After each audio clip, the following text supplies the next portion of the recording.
Hi hello అందరికీ ఇవాళైతే నేను నూనె వంకాయ పులుసు చేస్తున్నానండి. దానికోసం ఒక చిన్న మిక్సీ జార్లో ఆనియన్, టమాటో, ఒక చిన్న ముక్క వరకు అల్లము, చిన్న నిమ్మకాయ సైజులో చింతపండు, ఒక 10 వరకు వెల్లుల్లి, ఒక 10 వరకు ముందరి అయితే వేసుకొని కొంచెంగా టెంకాయ వేసి మనం మిక్సీ పట్టుకోవాలి. ఈ నూనె వంకాయ పులుసు ఎంతమందికి ఇష్టమో నాకు కామెంట్ చేయండి. ఛానల్ తప్పకుండా సబ్స్క్రైబ్ చేసుకోండి. దీన్ని ఫైన్ పేస్ట్ లాగా చేసి పక్కన పెట్టుకోవాలండి. ఆ తర్వాత నేను ఇవాళైతే బ్లూ వంకాయలు తీసుకున్నాను. ఇవైతే నేను తీసుకున్న కూడా 2 డేస్ అయిపోయింది. ముందుగా అడ్డంగా కోసుకొని ఆ ముచ్చుకలు అయితే తీసేయాలన్నమాట.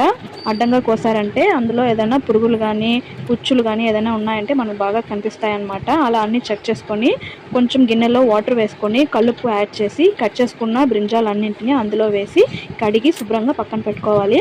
అలా పెట్టుకున్న వంకాయల్లో మనం మిక్సీ పట్టుకున్న పేస్ట్ ఉంటుంది కదా, స్టఫింగ్, వాటన్నింటినీ అందులో వేసి బాగా స్టఫ్ చేసుకోవాలన్నమాట.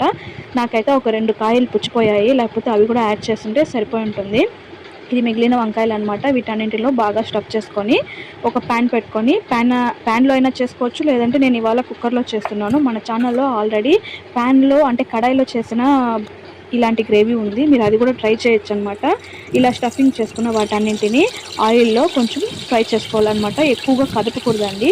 ఒకవైపు బాగా వేగిన తర్వాత ఇంకొక పక్క మనం టర్న్ చేసుకోవాలా. చూసారా, బ్రింజాల్ అనేది కలర్ మనకు చేంజ్ అయిందనమాట. ఇలా ఫ్రై చేసుకున్నాక కొంచెం కరివేపాకు యాడ్ చేసి ఒక 2 మినిట్స్ వరకు అలాగే ఫ్రై అవ్వాలి.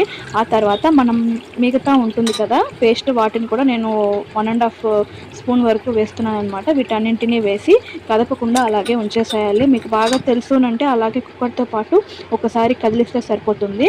అలాగే స్పైసీనెస్ని బట్టి కొంచెం కారము, కల్లుప్పు వేసి అలాగే వదిలేయాలన్నమాట. గరిటె పెట్టి ఎక్కువగా తిప్పకూడదండి. తిప్పామంటే మనకు వంకాయలు అనేవి పక్కాగా విరిగిపోతాయి. సో ఆల్రెడీ చూసారా, ఒకటి విరిగిపోయింది, నేను ఎక్కువగా తిప్పేస్తాను. ఇలా ఫ్రై అయిన తర్వాత కుక్కర్ పెట్టి ఒక విజిల్ వస్తే సరిపోతుంది. మనకు ఆల్రెడీ వంకాయలు ఉడికిపోయింది అని అనుకున్నప్పుడు మనం మిక్సీ జార్లో కొంచెం వాటర్ అనేది యాడ్ చేసుకొని అందులో పోసుకొని ఒక 5 మినిట్స్ వరకు ఆయిల్ పైన తేలేంత వరకు ఉడికించుకుంటే మనకు సరిపోతుంది అనమాట. అలాగే ఈ నూనె వంకాయ పులుసు అయితే రైస్కి చాలా బాగుంటుంది, చపాతీకి అయితే బాగుండదండి, ఎందుకంటే మనం పులుపు యాడ్ చేస్తున్నాం కాబట్టి. అలాగే వీడియోని లైక్